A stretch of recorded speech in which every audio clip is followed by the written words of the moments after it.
Welcome to CaseBreakin, live from the Schottenstein Center, Columbus, Ohio.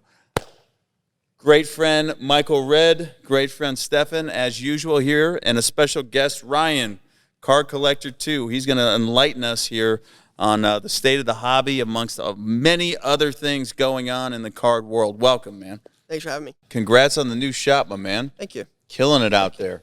I want to ask you a few questions here, just kind of, you're a well-respected guy in the hobby, and I want to just kind of pick your brain a little bit on what's going on, because I think we all know that the hobby is really volatile right now. Sure.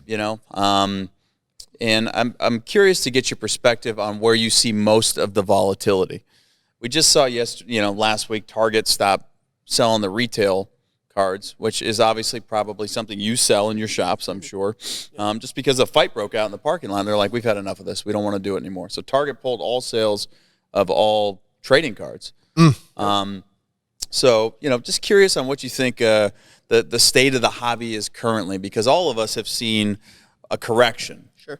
On some assets. I believe the rarer assets are still appreciating and holding value and even going up, but a lot of the other ones are going down. So just curious to get your perspective on that. Yeah, I think that point is really the first thing is the stuff you see on the table. That stuff's in a different class than I think a lot of the stuff that's really volatile right now. I think the average card collectors just become more, educated or more knowledgeable in the last year, right? Because a lot of this big boom really happened when we got shut down in March of 2020 for COVID, right? A lot of people got into it. You were getting stimulus checks. I think that created a massive influx of people, and it was just everything sold, right? So for a 4-month period leading up to August of last year, everything went up on a consistent basis. It was, you bought anything, it went up.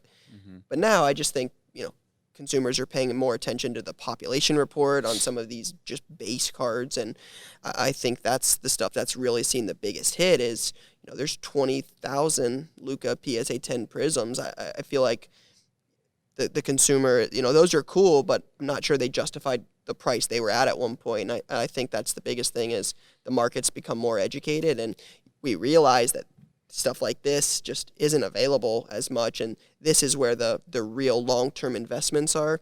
The other cards are more, buy, sell, trade on a kind of a weekly basis, and as Luka puts up a 45-point triple-double, that will appreciate some of his assets, right? Because relevancy matters in this.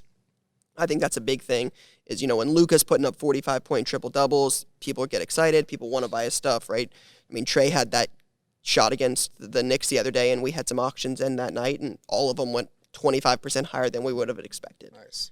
So I feel like that plays a lot into it, but yeah, I think these are in a different class and a lot of it, and I think that's where you're going to continue to see is almost two different paths of cards. One as a high-end alternative investment like the LeBron, that kind of stuff, and then you're going to see cards that are modern and for the most part are just bought and sold and don't have a ton of max potential unless that player just becomes the next LeBron. Yeah, and it's interesting because for those people that are just casually in the hobby, a box of Revolution basketball might as well be, and they're like, that's fantastic, that's great. The prices are high. The wax prices have not come down, especially on release. I mean, we bought the new Upper Deck Artifacts coming out, part of that 3 tranche for golf that's coming out. I mean, they almost have to pay you to open that thing. I mean, that was and it was $9,000 a case. And the prices just aren't coming down. And the singles on some of these things, they just don't really support the cost that you're getting. People are going for the rare stuff. And I think that's really what made Exquisite such a popular product, especially the 03-04, where you can get the LeBron rookies and the Logo Men's and all that. And think about all the players you can get. Magic, Bird, Kobe, Garnett, Jordan, Wilt Kobe, Chamberlain, Nash, everyone. Nowitzki. Everyone. I mean, it's got to be one of the, and you can't find nowadays, I mean, what are there, probably 30, 40 of those sealed cases in the world? You don't ever see those laying around. No. So a lot of people don't understand. It's a great point that, make model matters. And it also differentiates by sport. Like I would say you want to collect, I mean, Prism is pretty classic with football and with basketball. Contenders the same, but Contenders football is a little better than Contenders basketball for sure from a value perspective. And then Flawless basketball is better than Flawless football. It just is. And NT is pretty close around the board, you know. But the value in basketball is just more of a global sport. It's just going to have a bigger audience, and it's going to drive the price up much higher. Yep. So what are you seeing now? Because this is a question that I've always had. Because we don't buy direct from the manufacturer, from Panini, and you do, right? And I've heard a lot, because I have a lot of friends that do that are in the industry, that they're seeing a shrinkage in allocations, and you know, they're just not getting as many sealed cases as they used to get, you know? What are your thoughts on that? I mean, I'm assuming that holds relatively true. Yeah, I mean, I actually don't have direct access. We get everything through a distributor. But yeah, it's kind of the name of the game. We've noticed it for a while, right? Is, you know, for the longest time, a lot of the boxes were just really, really cheap when they came out, and the markup was pretty good. So a lot of distributors just ended up holding half of their allocation back and selling it closer to market value later, because the demand was it was so high, right? I mean, you could sell anything. I mean, when Optic came out, it was, you know, $1,000 a box. So we were lucky to get a couple. And then, you know, a couple days later, if you wanted to reorder it, it was $900. So rather than get, you know, more of it at original cost based on your spend over an entire year, you got a couple, and then you just had to reorder it later. So yeah, it was definitely hard to get it. And it seems like that's kind of been the way it's been for couple years now, really since I got into it in 2019 when I bought the shop. I bought an allocation, and it's still been pretty tough to get product. Right. Is Panini selling a lot more direct on their website? Has that had any effect on the card shops? I think it helps with, like, it basically forces card shops to be, you know, more price competitive, right? Because if, like, let's say, I don't know off the top of my head, like NT football might have been on blowout for 3,800 on release day, and Panini's at 3,000. If you're at 3,800, the consumer sees where Panini's at on the product. They're gonna be like, "Hey, why are you at 3,800? Panini's at $3,000." So I think Panini's where we really try to focus our price points at on opening day, because typically they sell out pretty quickly. So gives us a good indicator of, you know, if they sell out in 10 minutes versus an hour, how much demand there is in that product. So I find it helpful. It seems like they sell out of everything, though. Yeah, I'm sure they're not putting up, you know, 1,000 cases, right? I would imagine there's a good amount of product, but I'm sure it's not as much as, you know, some of these distributors have. So it's a good indication of where the market's going to be at on something. So you don't think that hurts the local card shops at all? I mean, the average consumer can get it online. It can't be my best friend, right? If I want you to buy a box through me or Panini, I would obviously rather say me. So, I mean, another place to get it online, right? I mean, are you going to drive, you guys are in, 45 minutes for me. Would you rather drive 45 minutes one way to pick up a box for the same price, or wait at home and get it next day? I think a lot of people would probably rather wait at home. I didn't even think about that part of it. You're 45 minutes one way. Yeah. Yeah. I mean, a lot of people love going into the card shop. Sure. I love going into card shops. I mean, I think that's something that's certainly not lost, on a lot of consumers that especially are in what you would call, there's nostalgia involved in this from everyone's childhood, and they love going to the card shop and talking. I know I do personally. My son loves it. Stefan loves it. I'm sure you obviously love it. Love it. I do think, it's a little unfair for Panini to hold back product, because for us, I'll say this. We ripped 130-plus cases of NT basketball on release with Zion. We didn't hit one Zion RPA. And we ripped probably 150 boxes of first off the line. And we hit 2 of the Nike Zions and 7 of the 30s, something like that. And the gold True RPA. And the gold True RPA and the Nike Jaw. But we were looking for logo, man. We're looking for that Zion logo, man. That's what we're going for. That's what everyone is going for. Has it been pulled? I don't know. I haven't heard about it yet. I haven't heard about it.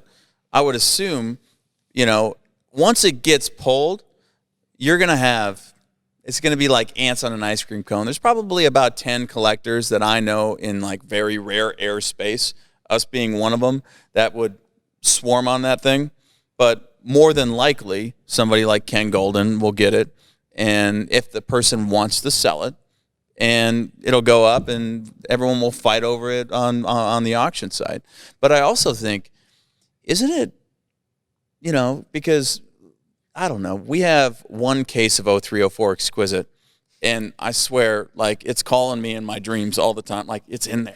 Like, I wish I had Superman eyes and I could see through it and see if there's a little LeBron in there somewhere, But it's not fair that Panini is holding on. They possibly could have that card, right? They know where it's at. They know where it's at, I think. You think they know what's at? Dude, every single package has the little numbers on it. I mean, but if it's not in the general public. And they're all hand-packed. And I'm paying $16,000 a case to try to pull the sucker. Well, come on, man. At least help me out. At least release it all. And they can't control distribution because, I mean, listen, you used to be able to lock into 2 years ago, Tom Fish, friend of mine, Blowout, I'd be able to call him up and get pre-sales, right, at way smaller numbers. And when they release, there's no such thing anymore from anyone. Especially quantity. Yeah, the only thing you can do is get on the Dutch auctions with Panini and try to get whatever. We can't get opened up with one distributor. They don't even bother. It doesn't mean it's a problem you can't solve with money. Be like, listen, I'll spend $5 million with you tomorrow. They don't care. Whatever. They don't care. Nope. It's ridiculous. I mean, I don't know if they know, but I have some conspiracy theories about Panini. So I think they have a good idea of what's in those packages. I tell you, what's your thought on their contracts up in 2022? That's next year? Is it the end of next year? I don't know if it goes through does it start before a season, end of season? It's been a couple years. Their contract's up with the NBA. It's got to be relatively close because I think they got it in 12-13, which is the year Anthony Davis, Kyrie, Lillard, the best basketball class in terms of 10-year product. contract, you would assume, I would right? assume it's a 10-year contract, so it's got to be pretty close. Because Upper Deck had it. So you think Upper Deck's going to make a play for that? With the way the market is now and the money they made on basketball in 1920 and the money they'll make on football this year with Trevor Lawrence, I just can't imagine they're giving it up. Yeah, that puts the NBA in a really good spot for leverage, because you talk to any of these emerging platforms that are coming out, their fan engagement's huge. I mean, you're going to start seeing people inside of these stadiums selling cards. Talked about that. It's coming. Quick question to you I have. As a shop owner, how much does that weigh on you as far as buying decisions? Do you go after players, or what's your methodology or ideology on that? Yeah, so in terms of buying, it's always helpful to have guys in shop that are, popular, right? So it's a little bit of, you don't want to only have Browns, Bengals, Steelers, Reds, that kind of stuff, but we also want to have stuff like LeBron and, Kobe and Zion, the popular players as well. I mean, the same guys, Leo's going for, and some of the bigger cards are the same ones kids are coming in looking for their base rookie cards of. So it's our big thing is we want to be diverse. So my goal is for you to walk in and say, hey, do you have this? And my answer is always yes. So we've got Pokemon, we've got wrestling, we've got Star Wars, baseball, basketball, football, soccer, UFC, F1. So I want you to be able to come in and say, hey, do you have this? And the answer is always yes. So a little bit of everything. Nice. That's one good point to make, though, because a lot of the value when you talk about rare air is based on population, right? So this card being an example, which we just got back from Panini, so 101 logo man. PSA. PSA. Sorry about that. Panini wishes they could make a card like that. Right. It's there's 4 of those probably in the world, right? And the exquisite triple logo man with what we would call, the big 3. No offense, but those are game-worn logos from their game-worn jerseys, and all 3 on the same card. And a grade of a 9 on something like that, even, I don't know. I would presume, because I know where another one is, and it's not graded. So that pop on that's got to be rare. So people want to see 101, but then when they see 101, You know, like you don't have a card like this and the grade is high, it influences the value in just a tremendous way. And right now, you're going to start seeing this, and you know this, Ryan. PSA shut down a lot of their grading services because they had a 6 million card backlog. Well, guess what? That's 10 million card backlog. Well, guess what that's going to do? The pop report's going to influence. So then once the pop report starts going up, when you've got PSA 10 Jordans that are at 350, 400, and they start going up to 500, 550, if they go that way, the value's going to go down. It's natural. Rarity drives value. Yep. So once all these things come out, you know, it's naturally going to decline some of the comps that are sitting out there, which is why, you know, 101s and gold LeBrons and all these rare assets, they're well protected and insulated from the inflation of the market because they're just cards you can't get and you can't find. You know, they just don't surface. They're not pulling. No one's pulling that card out of a pack right now. Who has the balls to open up a case of 0304 Exquisite? I do. That's to say. I'll kill you. Sit at the table. We're not. I'll do it. He's tried. He would do a it. couple different times. He's like, "Go grab that case." He didn't even say what case it is. I'm like, "No, man, no, we're not opening that." But I think the big thing that also plays into it is, you know, you've got the nicest collection I've ever seen in person, and you don't plan to sell hardly any of it, right? Like when these cards surface, they're sold, and then they're not made available again. And you know, for years, right? These aren't, like we've said before, these don't come up once a week, once a month, once a year. Like these cards they're in collections, and that's where they're gonna be. It's just people really, really enjoy collecting these cards, and that's the part that makes it fun is when you see them. That's why they're all over the news that they're doing $1, $2, $3, $4, $10 million. Is because a lot of people want them and they don't ever show up. Yeah, I mean, I've got some leads on some rare stuff right now that, you know, I mean, basically you have to have a backpack full of cash. You have to take a plane somewhere and then get on a train and then get on a bus with a trench coat and then go underneath an alleyway and then leave the money there and then meet somebody somewhere else, hand them a cashier's check, and then, boom, you have the card. I mean, it's like that's what sometimes it takes to, like, grind out some of these things because people just don't want to get rid of them. You know, they just don't. When they surface, and that's where Stefan's always like, really, dude? Yeah. We just spent $2 million on gold, and we got to go take that one down. But Never I think gonna see it again. I think your point with like the LeBron is, you know, what Stefan said about the LeBron, right? You sell that LeBron for $5 million. For you to buy it back, it's going to cost you more than $5 million. You're not. No question. So I mean, if you don't need the money, there's no point in selling it because it's going to cost you way more to get it back. Yeah, exactly. If you even have the opportunity again, you know, that's the thing. I've got an in on a 99 LeBron 3-color right now. It's a 9, solid 9, you know, but it's not 0.5 away or anything like that. The guy wants $3 million. And I'm like, dude, Golden just sold one for 2. I'm like, it was 1.78 with the juice. Well, okay, I can say $2 million. I'm like, no, I'll hold on. I'll know I'll get 3 eventually, so I'll hold on. I'm like, well, I mean, it's on eBay right now, for God's sakes. You can see it on eBay. It's listed at $5 million best offer. Wow. Right. And it's like, I mean, okay, you know, that's what it takes. When you have what's called an FU card, you can just say, whatever. Right. I'm not going to do it. Right. I don't care. Right. And you're not going to get it. If you don't need the money, then there's no rush to sell it. Right. You can wait. Because someone will see it in their watch list for a month and finally, like, pull, like, and then they sell a bunch of other cards because this happens all the time. I talked to him about it. We always try to trade up as much as possible. Yeah. You know, get rid of a bunch of $50,000, $60,000, $100,000 cards so we can go after that $1 million card. Correct. And that's what the big guys do. They might be sitting there selling off some of their assets, and they finally get the money, and like, screw it. I may never have another chance, so then they drop $3 million on it. All right, Tony. Man. Here we go, man. This is going to be a surprise for the audience. You don't know this, but every Saturday, well, once a month.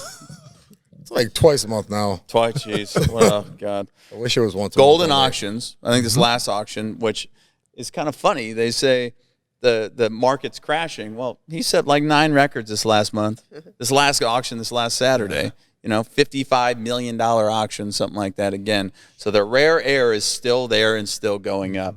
So my man Tony here is fresh off the plane from Golden Auctions with a surprise bag full of some stuff. So what we're going to do here is, I mean, do we even remember what we got in this thing? I don't know. Only because of the sheets in here. I do know this. Tony is definitely, he's Tony from Jersey. There's no way he's not packing heat. I mean, there's no, like, he just strikes me as a guy that you just don't The mess moment you with. said Tony, I said, Tony from Jersey. No one gets 10 feet in the car. Got it. Trust this guy with anything, man. Yeah, 4 cards. Congratulations on the bidding. And with that said, this is the second time I've delivered to you, and it's always a pleasure. And you're always a gracious host, and I appreciate that. Thank you, Tony. You really are. Always want to be on his good side. Yeah, right. Help So, yourself to anything. Here you go. Right. Enjoy opening the cards here. Thank you. great to meet you, Tony. Tony. Thanks, Tony. All right. Well, we're going to spare the audience here. We're going to give them something out of this bag of treats. We don't know what yet. If we have time to crack some cards, great. But we're going to crack some. Let's do it. We're going to crack some of this. My man Ryan and Michael, they don't know what's inside of this. We kind of, I think we do. If we remember. A little bit. Yeah, it's I gets bid on these like 2 months ago. Sometimes you have a few glasses of wine when you're up late doing the auctions. I mean, it happens. You know. 100% of the time. Oh, boy. Well, here we go. Let's try this. Just rip a few of those open. It's a surprise for you and a surprise Guest for me. Ripper. Guest Ripper. Oh, you're gonna open some too. Oh, That was a Michael. disaster. No, this isn't an like that. envelope, man. This is These are just cards This is inside, easy. like graded cards. yeah. Okay. We're not opening packs up. Maybe we can. Maybe we I can got see what we PTSD got from there. You might. That's crazy. What is that one? Lindor. Yeah, I don't know about that one yet. Oh, that was on Stefan's Fresh Takes, man. You can't back off Lindor yet. Is that a 101. Bowman Chrome. Super. 9510.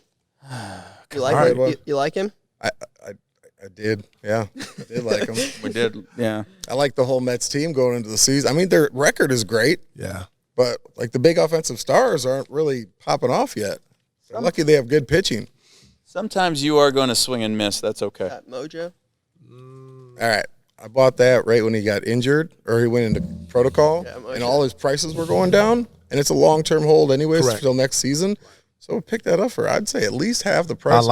I like him a lot. You like Fox? I do. I do. I do. Fox a lot. I don't And think that he'll be team- there long term, but I think long term his game. That would be my concern with Fox is Sacramento, right? It's not a big card market. They don't seem to keep talent. I mean, they got rid of Whiteside. They got rid of Cousins. It just doesn't seem like they keep talent super well. So I like Fox. I like Halliburton. I think they've got potential. So But they'll be somewhere else when those rookie contracts. Exactly are right. up. Yeah. That's exactly right. And those rookie contracts are too long in the NBA. They are too long. As a player, you want it to be long. As a player, You got about, holy cow. All the That's time you want it to be nuts. long, though? what is that? What if you think you're going to be a superstar, and then they you're hold taking a you? bet on insane. yourself. But at the end of the day, to your point, Kawhi, LeBron, upper echelon will take shorter deals. If you're not in that arena Then with you them, want that longer. 100%. Gotcha. What do you got there, Ryan? Yeah, so this is an absolute monster. So you've got a Mbappe Select rookie. This is the Zebra. This Yeah, is baby. numbered at a 25. This is definitely somebody I believe in long term. Yep. I think the soccer market has a ton of potential. World Cup's in Atlanta in 2026. I think it's in Atlanta here in a Yeah. couple years. So I believe in the soccer market. This is awesome. This is It's a like a hell of a pop card. winner, too. Yeah. Is it? Stefan calls I've me. been- He's like, we got to get Mbappe. And I go, what? Is it a garbage pail kid? What are you talking about? That's, All right. You got some great soccer stuff. These are great buys. I love these. Mbappe. This is the unlimited potential camo from 2017 Select out of 20. So this kid is a star. I mean, this is one of the best young players in the world, right? This And the is- most popular sport in the world. Yep. Yep. And I think the big thing about Mbappe that's so nice is similar to the Mahomes case. He's already won, right? France won the last World Cup. He was on that team. He's a star. So the early success just bodes so well for him and his market. Like you said, most popular sport in the world. This has unlimited potential. All right. Good. That was good. This is crazy. Keep it popping. Man, can I open something? Absolutely. Bingo. No. Okay. Oh, no. So this is cool. I actually don't know much about this. I got to Beckham? we got to get a soccer guy to give me a little bit more knowledge about this. Stefan, you might be able to help. 96 Merlin's Premier David Beckham Gold in a 9. I've actually never seen this card. That was the first time I saw it when I went at an auction. I've never seen it, so I'm not super familiar with it. It's David Beckham. Sure. It's literally Agreed. David Beckham, Yep. and I guess you can't really lose with those. Yeah. Yeah, Beckham's also known outside of the sport, too. I think that's Yeah, huge, that's right? He's got a huge presence in America. Yep. All right. Oh, sweet. I love the Mbappe buys. I think this is great.